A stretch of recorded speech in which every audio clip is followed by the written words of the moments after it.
time to do makeup and watch Piers Morgan, famed shitheel, talk to ZUBY, another famed shitheel. Let's go. Morgan Uncensored. At no point in human history have we been more self-aware about mental health. And if stress is a pandemic, there's a multi-billion-dollar market for the vaccines. You might start your day by swallowing a Prozac before I forgot my blender ball. I'll be right back. Archangel, thank you for subscribing with Prime. Let's go. BRB.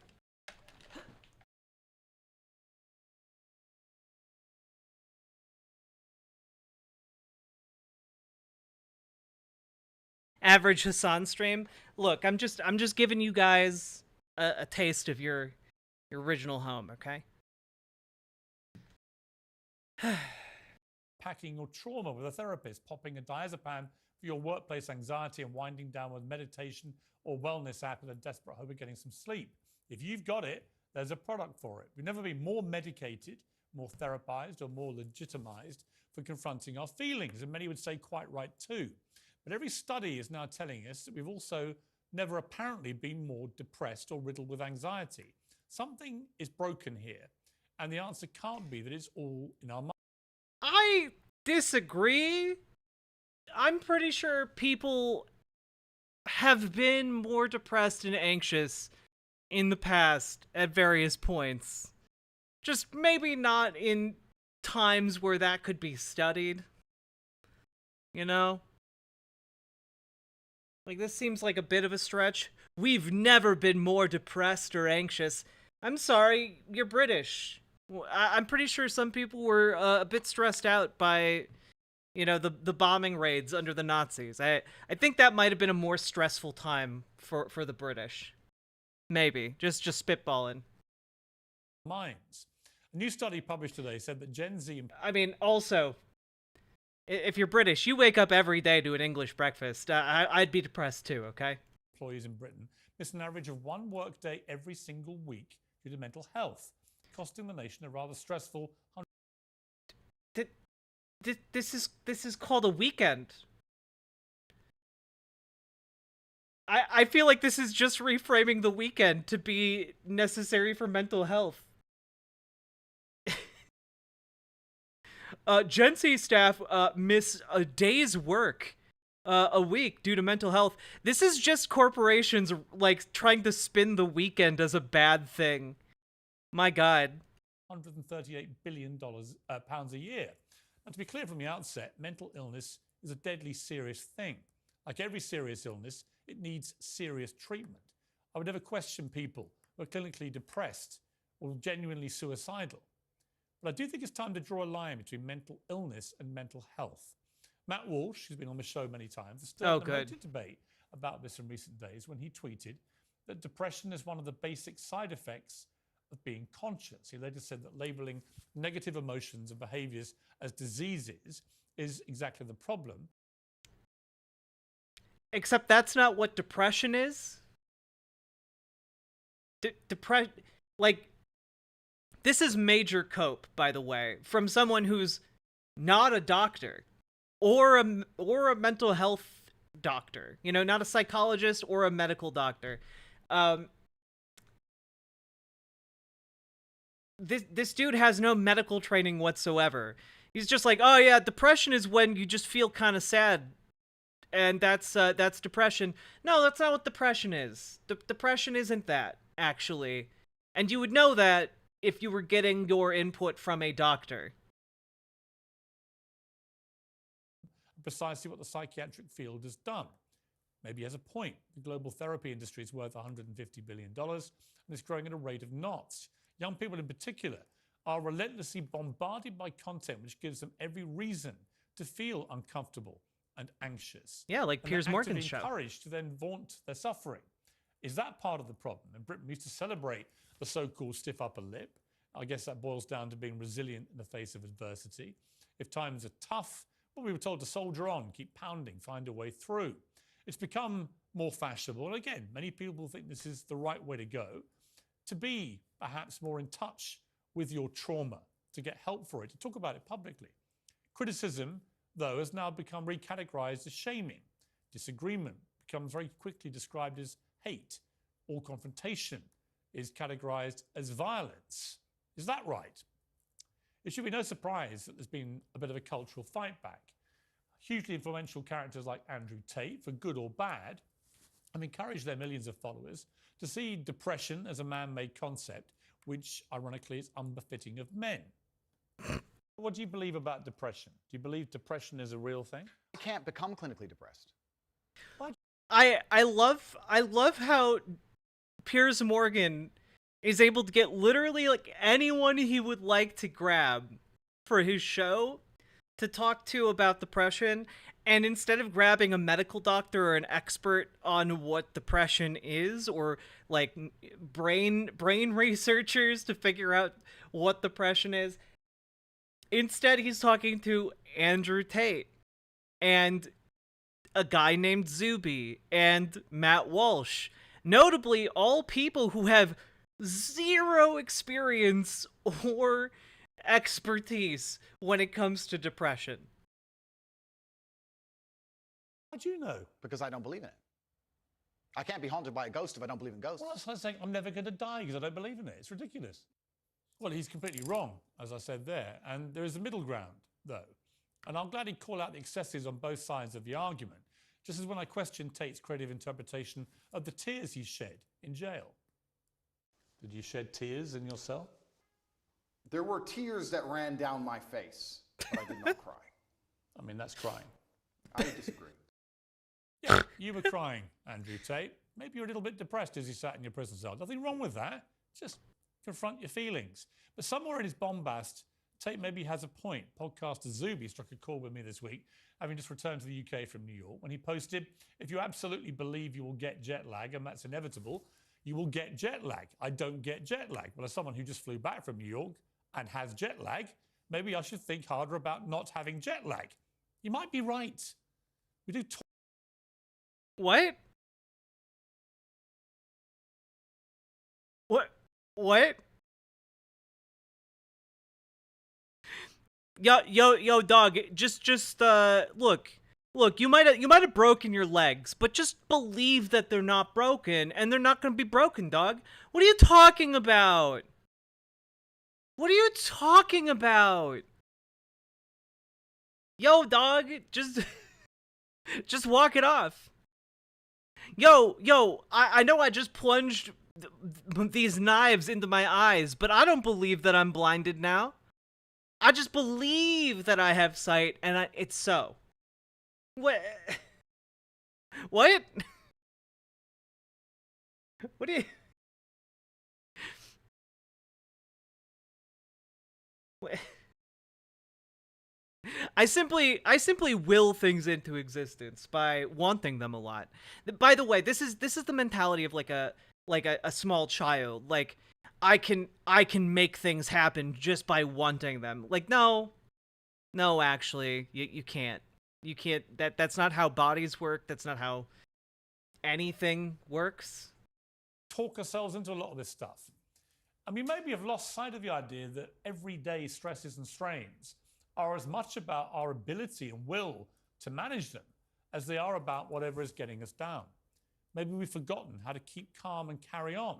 Maybe we should stop thinking that that's a bad thing to be frowned upon. There are a lot of people making a lot of money. First of all, there's a big difference between keeping calm and carrying on in a wartime scenario, which is where that phrase originates, and also... I believe that Spiro Gal has a subscription to Riverboat Jack, and so it happened. Paladin, PWA. Thank you for gifting a sub to Spyro Gal. That's very kind of you. But yeah, like, keep calm, carry on is like, yes, we're being bombed, but we're gonna keep calm and act day to day like things are normal and carry on, you know?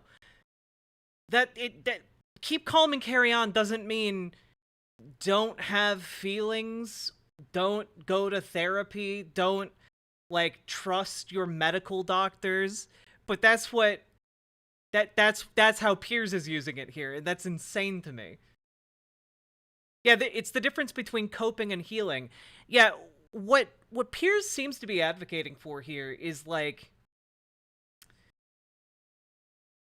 yeah, I think OS Crane kind of nailed it on the head there. Coping, you know, coping is a strategy that keeps you safe, that keeps you functional, but doesn't actually help the underlying issue that you're suffering from. It's the equivalent of like, you know, bandaging a wound, but you have no, like, your body is not going to heal it. It's just a permanent open wound.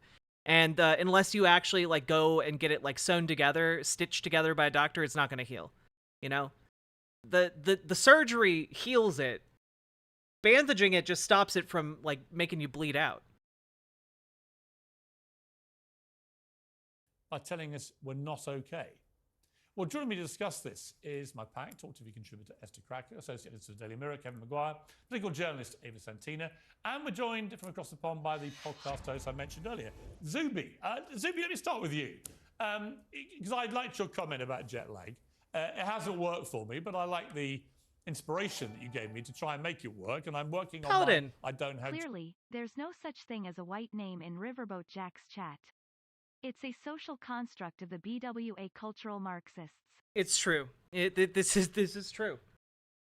White names were invented by the... Nah, I can't even commit to the bit. Thank you very much for gifting Snoogan a sub. I genuinely appreciate that. And just update this here. I think we've got a few more to add to the pile here. Do. We actually got 4. There we go. Also, makeup coming together. Look at that. Doing some contouring. Jet lag skills. On the wider point, it's a minefield, this whole area of mental health. There's no doubt to me, I've got 3 sons in their 20s, and I know lots of their friendship groups. There are a lot of young people suffering from genuine anxiety. I wouldn't categorize it as clinical depression. It may... That's because clinical depression and clinical depression is not anxiety, Piers. That's why you wouldn't classify it as that. Clinical depression and anxiety disorders are different things, Piers. This is why maybe you should have a doctor on.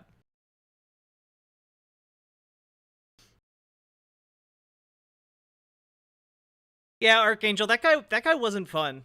Like if you're gonna be like a conservative troll in the chat, you gotta stay on topic, okay? If you're just posting random shit and like JQing or like being Islamophobic in chat, that's not fun. Like, be on topic, and you know, then I'll argue with you. But like, if you're just posting random shit, I'm not gonna engage with that.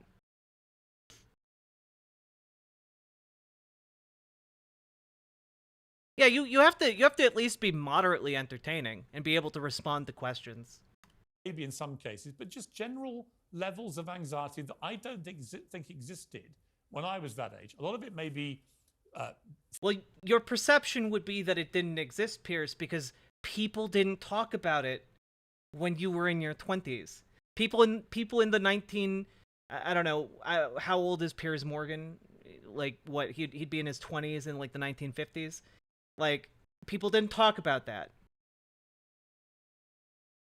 Phone-driven, you know, being subjected to endless, terrible imagery, which we never used to have to be exposed to when we were young. I'm not sure what it is, but when you look at this whole situation, what do you think? Yeah, Piers, I think it's one of those situations where multiple things are true at once, and people often go to extremes when it's not necessary. It can absolutely be true that there are people who suffer genuine serious traumas which require things like therapy, and that there are people who have real mental illnesses or severe mental health issues where medication temporarily or even on a perhaps longer term may help. And that can be true. It can also be true that many things are being overdiagnosed, and that the... Okay, why do you believe that things are being overdiagnosed? Someone who is not a medical professional? human condition itself has been Citations pathologized needed. in various ways, and that there are all sorts of influences out there which are not necessarily serving people's best interests because they do make money, billions of dollars and pounds off of certain medications. You said the therapy business itself is worth, I think you said $150 billion per year. And so there are very misaligned incentives here. But I do think that one thing that happens with a lot of these conversations is people are very willing to talk about the symptoms, but as a society, we don't often go deep on what some of the causes are. We'll talk about mental health, we'll talk about depression and anxiety, but there won't be a lot of talk about the family situation and the households that people are growing up in. Okay, but part of the problem here is that, like, trauma can trigger depression, but sometimes depression or anxiety are due to chemical imbalances in the brain, literal chemical imbalances that are not that wouldn't necessarily be fixed by like having had a happy home growing up, which you would know if you were a medical professional. And their friend social networks, not online. Yeah. Wait. Sorry, Archangel. I forgot. He is a vibes doctor. He has a PhD in vibes and just, feeling that things are true. Social networks, but their real social network. Are they part of a church? Are they part of strong communities? What are their beliefs? What's their physical health status? Physical and spiritual. And the other thing is, all this stuff he's saying right now, like having a strong sense of community, having like, support in the home, having like, keeping track and care of your physical health and well-being. All of these things do help mental health. They do help. But what is interesting here is that he's trying to pretend like mental health care professionals and like doctors don't constantly bring that up. Because they do. They talk about how exercise can help. They talk about how being mindful and doing like meditation or like, having like processes to like de-escalate your anxiety. They talk about those things. That's what you learn in like therapy or like going to see a psychologist.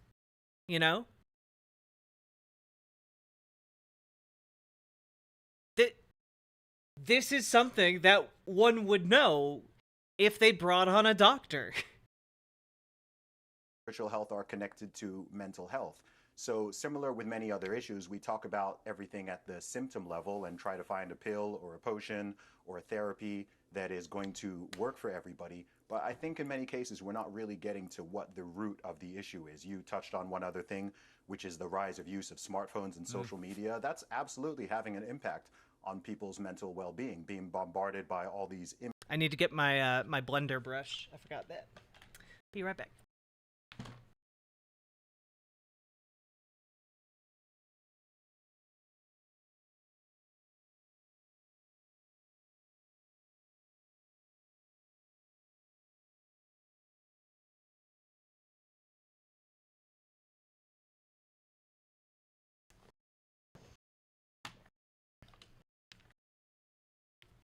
Whew.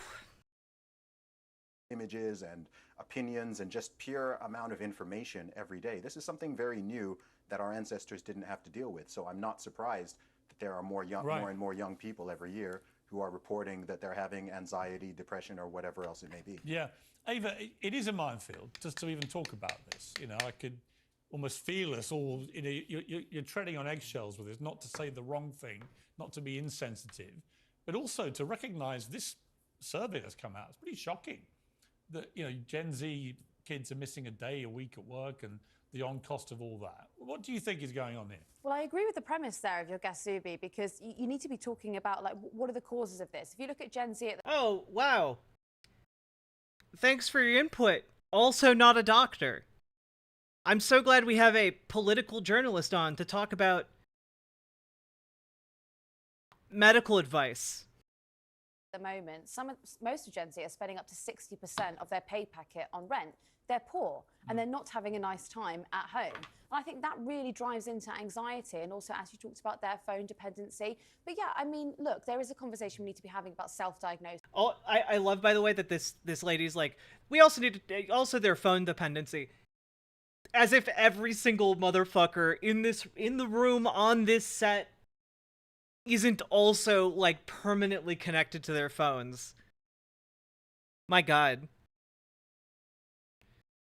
She did accurately point out that economic stressors increase stress, which is at the very least accurate. Going on, I mean, I think particularly on the poor TikTok. argument. I do understand we're not in the best of economic circumstances, but you know, like I There said, is less poverty now in this country than there's ever been. Exactly, and I grew up. I grew up in relative. The You mean thing is, absolute yeah. poverty. But the thing is, I grew The up in percentage of the Ghana. population that we categorise as poor. But Yeah, the but thing it's- is, but it's relative. I grew up in Ghana, and If you- I've seen triple the amount of depressed people in this country Yeah. than there. So I don't think necessarily material I deprivation. know lots of is well-off that. people who are extremely depressed Well, and exactly. very riddled with anxiety. I'm not actually- sure that money or Yeah. whether you're poor or rich, I'm not sure that's really what the core here. I actually think the dopamine impact of phones, bringing so much stuff into their heads all day in a way we never ever had to experience when we were young. When I was young, you didn't have any phones. There was no internet. Now, if there's a war somewhere, Yeah. they're seeing kids' heads being blown off in real time all day long. But there was it has to also- have a bad effect. But there was also suffering inside. Also, I hate this argument because it's like, yeah, you could, if you wanted to, watch like a supercut of just like horrific war violence all day long. But let's not pretend that like kids, teenagers are like sitting there watching that 24/7. They're watching dipshit little memes, okay? And the issue that I see with that is just that a lot of them start out with the dipshit little memes on TikTok, and then they suddenly wind up falling down a rabbit hole about how like the Roman Empire wasn't real and flat Earth is like the true reality. You know, like that's like the danger I see of like social media. It's the radicalization towards like conspiracy theory and like towards like different political extremes. But like I don't think that is the underlying cause of people being depressed or anxious. Silence. Like after the First and Second World War, Yeah. people came back. They were absolutely Yeah, they were. traumatized, and it wasn't recognized, and their lives were blighted as a result. Now, I love ZUBY's positive view of overcoming jet lag, but it exists. Mental illness exists, but you have a scale where there will be people Well, clinically actually- depressed, and you'll have just have other people who feel down for whatever reason. They're in a completely different category. And if we're medicating them, Is I there a think that's a danger that if big you mistake. Who's this guy? Because he's the first person to like actually like make sense. Did they introduce him? Who's this guy? Commentator Esther Krakow and Daily Mirror's Kevin McGuire. They literally didn't have a single goddamn doctor or medical professional on this panel. What a joke. What an absolute joke. He's an editor for the Daily Mirror. I mean, he's probably also a bad egg then, but like, my God. Too much about these things.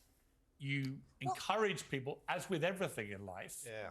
if there's too much conversation, Yeah. right, and it's pretty well been Yes. wall to wall 24/7 now for a few years, I see no evidence necessarily that it's working in reducing the number of people saying Yeah. they're feeling bad. That's right. I mean, It's the reverse of not talking about it and denying it. Yes. And then people hurt. You know. Okay, never mind. I rescind it. He's also a dipshit. Like, I love that their argument here is just, please shut up about how you're feeling. You know, like this is just, we don't want to know about how you're feeling. Just shut up and deal with it. And it's like, well, that's too bad. Like that genie's already out of the bottle. People are going to talk about how they're feeling, how they're doing. And you know what? That's good. If people are if let me put it this way, if workers are feeling bad, I want them to be talking about how they're feeling bad with their coworkers. Cuz maybe if enough of those workers come together and talk about how they're feeling bad, maybe that will radicalize them to do some actions in their workplace where, like, you know, the ghouls that are their corporate overlords aren't going to be demanding an extra day of their time that they can't afford because their mental health is so bad. You know? Maybe they'll get together, organize, and make working conditions better for themselves. And if the response that they get is, shut up, don't talk about it, well, no, you damn well keep talking about it. Honestly, this really does come across as, please stop talking about your mental health. It's costing your bosses money. And it's just like, nah, okay, cool. Yeah, no, keep talking about it. Keep talking about it, baby. These sorts of panels don't advance the discussion. I like to imagine that when I provide commentary on them, it helps to advance the discussion because, like, yeah, if you just watched this in a vacuum, this is just like 4 people getting together and like bukkakeing each other with conservative talking points about mental health. You know, like that's what this is. Real pain. The problem is you can talk yourself into it. There's no question. I know people who've done we've that. medicalized real life. That's the problem. Someone who has lost a We've medicalized real life? My sister in Christ. Your life is medical. Your day-to-day existence is medical. You exist in a body that has needs. And if it doesn't get those needs met, it dies. What the hell? spouse, for instance, of course, will feel sad and depressed. But to say that they have depression and has to take a pill, that's a problem because you're not treating it the way that it should be treated. If you lose a loved one, it is normal to be sad. Being sad isn't clinical depression. These are 2 different things. No doctor is going to prescribe you antidepressants because you're sad and in mourning. A doctor will prescribe you antidepressants if you're depressed and clinically depressed or chronically depressed. Also, you're not a doctor.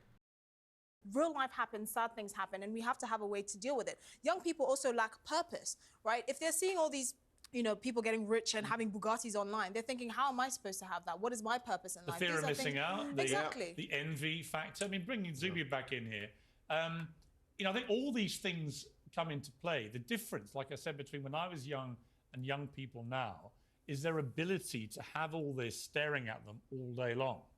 When I was young, the most exciting thing you had in front of you was a conker fight, and you'd be studying conkers outside in fresh air. We didn't have... Piers, literally no one knows what that is. What? He had a... What? In his hand? A conker fi? England isn't real. England isn't real. It's a fake place. Didn't have any phones. There was no internet. There was nothing like that. You weren't really aware of all the bad stuff going on unless you watched the one TV news bulletin. Now kids are not only aware of it, they're seeing it in real time. Yeah, there are a lot of different factors. I mean, social media and smartphones absolutely play some role in here. I'd say another thing that has massively changed over the decades as well is just the situations that people are growing up in, their environment, how many different communities that they're plugged into, and how strong are those communities. We know that there's an epidemic of loneliness that we talk about. We talk about the epidemic of suicide, particularly male suicide. We're talking about all of this mental health things, and it's like all of the things that help to keep individuals and societies sane and stable, from family to faith to community to the sense of meaning and purpose that someone else brought up earlier.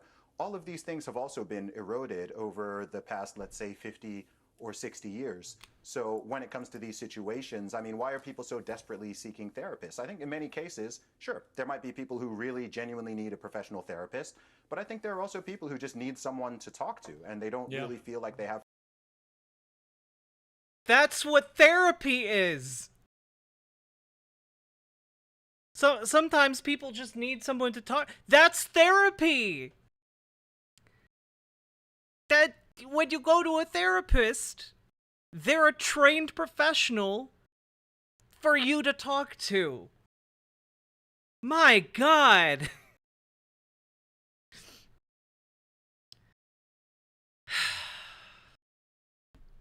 I did not expect this to make me so upset.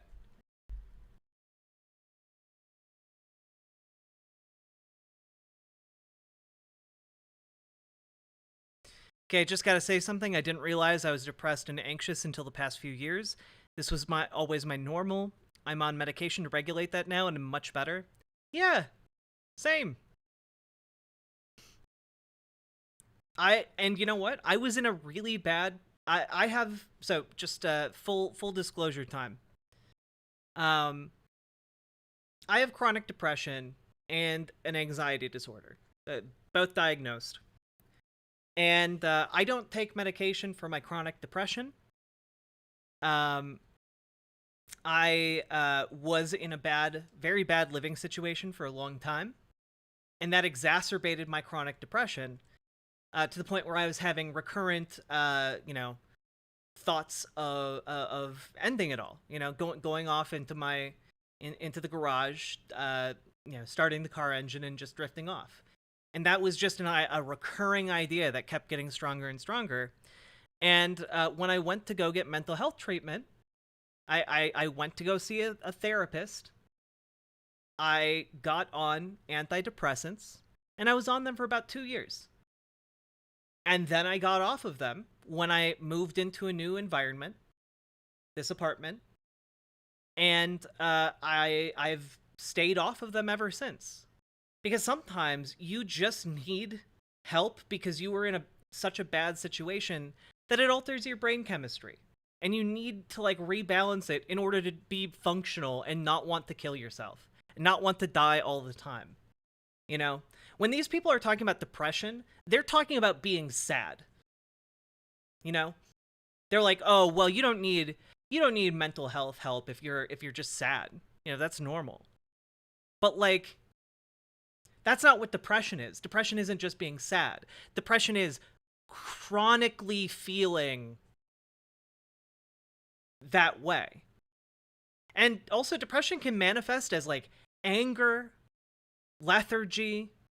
It can manifest as in manic episodes of doing a lot of work and then collapsing. It can manifest in a lot of different ways. But if you go get treatment, you can get medication to help right that boat. If you are thinking about killing yourself, you should go to therapy. And I think what's really telling here is that they're like, oh yeah, just walk it off, bro. Kids these days. Well, if kids these days are thinking about killing themselves, maybe don't tell them not to go to therapy. God.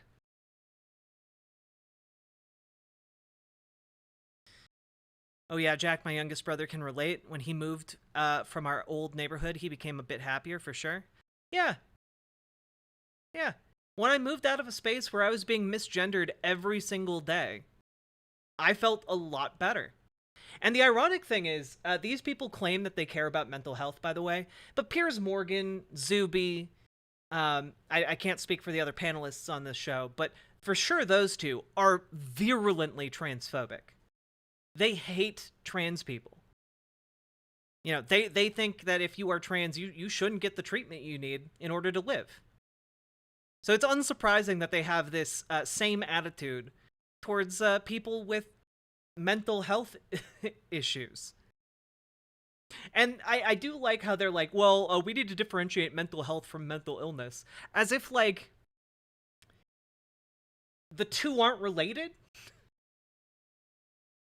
We need to differentiate bodily health from being sick. That's as if the two aren't related. That if you said that about a body illness instead of a mind illness, people would think that you were crazy.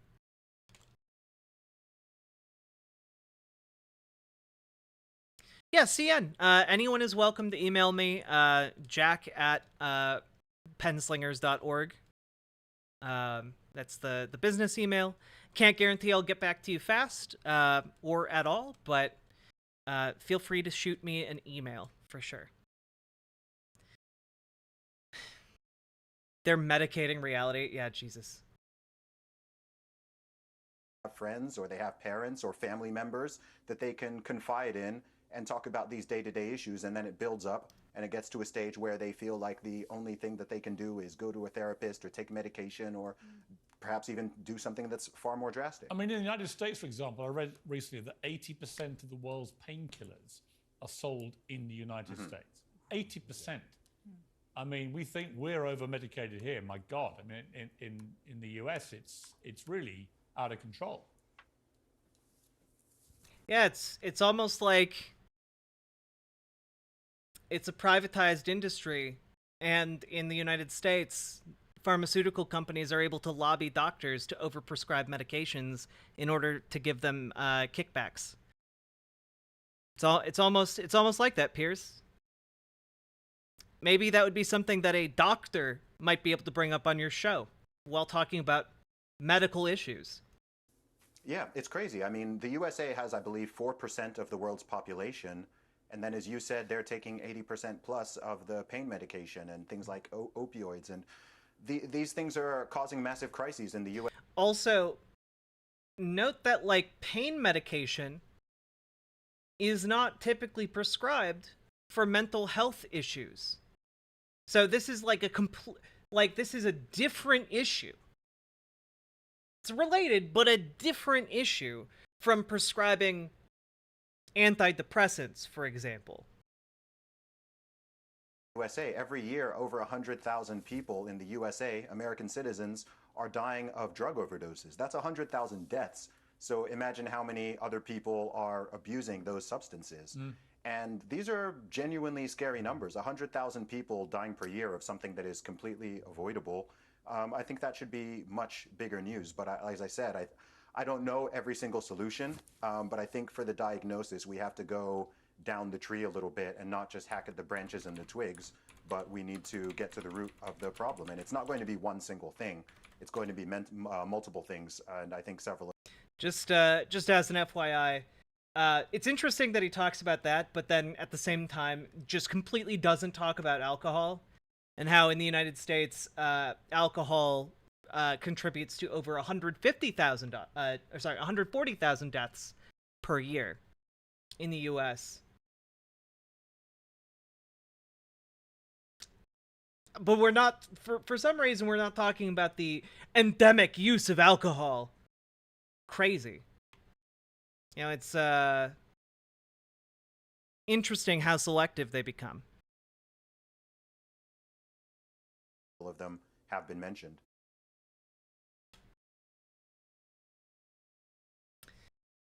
Well, that segment was infuriating.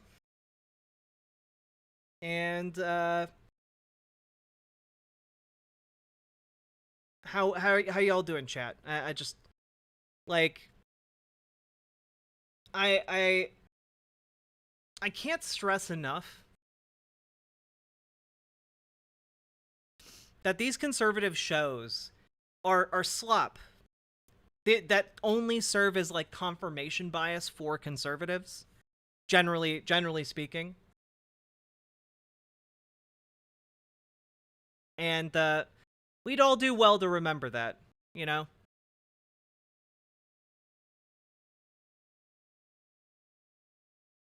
Regret choosing content. He's like, people are getting addicted to Bus Bar. Yeah. You know, these... God.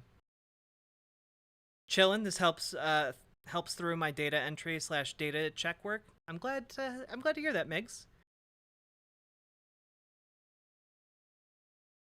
I know some people who go through phases of depression. Sometimes they can manage just fine. Sometimes even the idea of leaving bed is insurmountable. You can't just walk that shit off. Yeah. Yeah. How old is Piers Morgan? I don't know. I feel like Piers Morgan has always looked this age, so I genuinely have no idea how old he is.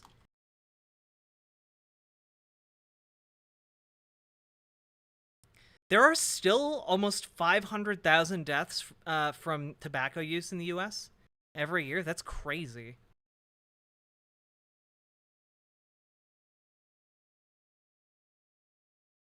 That's crazy. Yeah, it is interesting, right?